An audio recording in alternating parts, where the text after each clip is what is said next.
80% of divorces are initiated by women. Why is that? Someone asked me, why do so many women end their marriages just because they're unhappy or bored? Why do men seem to have the stamina to stick it out until death do us part, while many women seem to have endurance tied to fleeting emotions like boredom and unhappiness?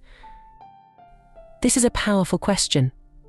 As a woman, I needed to understand why we seem to have such a short fuse when it comes to marriage, why we're so quick to walk away and so eager to run at the first sign of dissatisfaction. We often fail to grasp that marriage is a profound commitment to another person.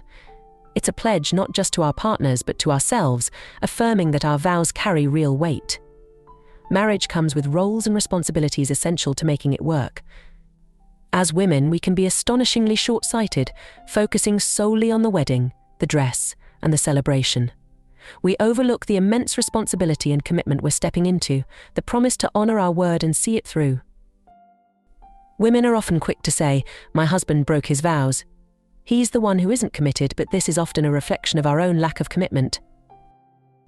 We focus on looking and sounding perfect on our wedding day, and for many of us, that's all that matters. We treat marriage as just another item on our checklist of things we believe will bring us happiness. This is part of the universal human quest for happiness, not just a woman's issue. We think that achieving certain milestones will make us happy, but true happiness comes from within. We all understand that true happiness comes from within, yet we've never been shown how to achieve it. So we spend our lives chasing after relationships, possessions, accolades, and milestones, believing they will bring us joy. But they never do, and they never will, because the only person who can truly make us happy is ourselves. When we, as women, get married, myself included, we often see it as the next step toward happiness. We believe that a blissful marriage will naturally fall into place without realizing that it requires effort. So, the moment things become challenging, when life doesn't align with our expectations, or when we feel discontent or bored, our instinct is to flee. So, what often happens is that we as women divorce, run away, or break up. We leap into another relationship, hoping it will bring the happiness we seek, only to find it doesn't. This becomes a lifelong cycle. We live in a state of cognitive dissonance, convinced that our husbands or our marriage are the sources of our unhappiness, without realizing that the true issue lies within ourselves. I came to understand that my unhappiness stemmed from within me. No matter what my husband did or didn't do, nothing could alter my state of happiness within our marriage. It was an impossible expectation. Happiness can only come from within oneself. Sadly, we're often not taught this fundamental truth in life.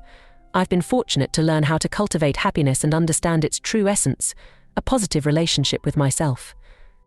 It's not dependent on anything my husband or our marriage can provide. When I consider the statistics, where 50% of first marriages fail, 60% of second marriages fail, and a staggering 75% of third marriages fail, I reflect deeply. With 80% of divorces initiated by women, it's clear many of us are unhappy. The truth is, wherever we go, our inner struggles follow. Let me illustrate with Jennifer Garner and Ben Affleck. It's a poignant example. Ben Affleck is undeniably talented, successful in his craft, and quite charismatic. Jennifer Garner found herself discontented because of his demanding Hollywood career, despite knowing his profession when they wed. Marrying a prominent actor and director, she envisioned a different life.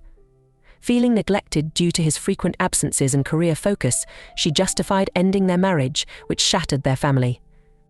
Jennifer Garner's discontent stems from within herself. She embodies the classic scenario of believing another man would bring happiness and placing blame on Ben Affleck for her unhappiness. But ladies, the hard truth is, the key to our happiness lies within ourselves.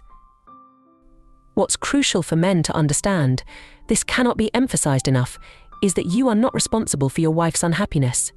There's nothing you can change or do differently that will bring her happiness. No advice from marriage counseling, no books she asks you to read, no gestures of love like speaking her language of love, writing notes, making her feel cherished, or doing special things will suffice. These efforts will only lead to her resentment and criticism because her unhappiness stems from within herself. She alone holds the key to her own happiness. If you attempt to please her in hopes of making her happy, she'll always find something lacking and demand more. That doesn't mean you shouldn't continue being kind, thoughtful, and loving, the qualities that define you. But these actions should stem from your own authenticity, not from a hope that they will miraculously change her demeanor or mood. Hoping that one gesture or change will make her nicer or happier will only result in consistent disappointment and frustration.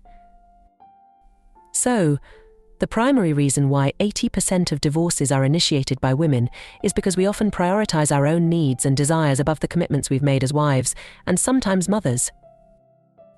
Let's forget the quote, "happy wife, happy life," and change it with "happy inside, happy life." You don't need to fix your marriage. You don't need to attempt to change your husband. There's nothing he can do to bring you happiness. The key is to focus on your own personal growth and fulfillment.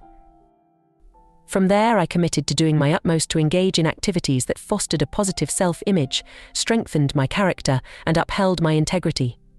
For me, this became the pathway to happiness and cultivating a strong sense of self-respect. Sitting on a couch, lamenting about my past upbringing or my husband didn't lead to any solutions. It simply didn't work. The true route to happiness lies in taking ownership of our lives and refusing to see ourselves as victims.